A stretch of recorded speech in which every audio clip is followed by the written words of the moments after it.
4%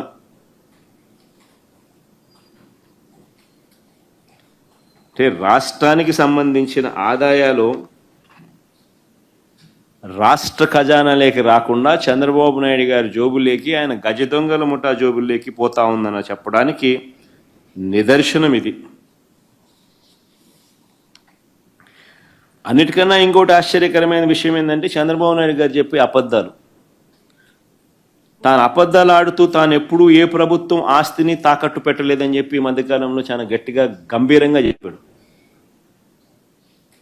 తాను అబద్ధాలు ఆడుతూ తాను ఎప్పుడూ ఏ ప్రభుత్వ ఆస్తిని తాకట్టు పెట్టలేదు అని చెప్పి అన్నాడు ఈ పెద్ద మనిషి చంద్రబాబు నాయుడు. ఆ ప్లే చేయమా ఒకసారి వీడియో క్లిప్పింగ్. ఆయన ఏమన్నాడు ఒకసారి ప్లే చేయి.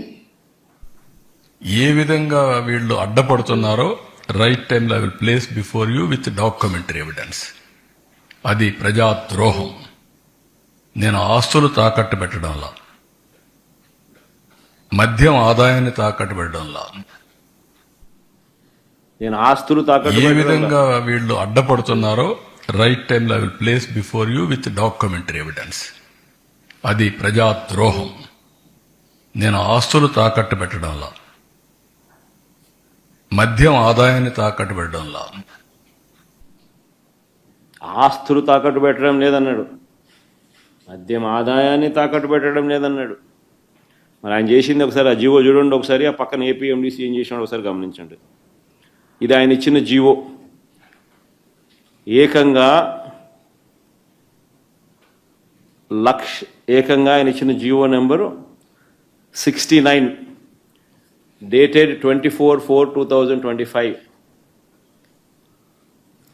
Here by Accords it's approval అంటే పర్మిషన్ ఇస్తా ఉన్నాడు. ఏమని పర్మిషన్ ఇస్తా ఉన్నాడు? 191,000 కోట్లు ఏపీఎండీసీ టు ప్రొవైడ్. ఏమని పర్మిషన్ ఇస్తా ఉన్నాడు?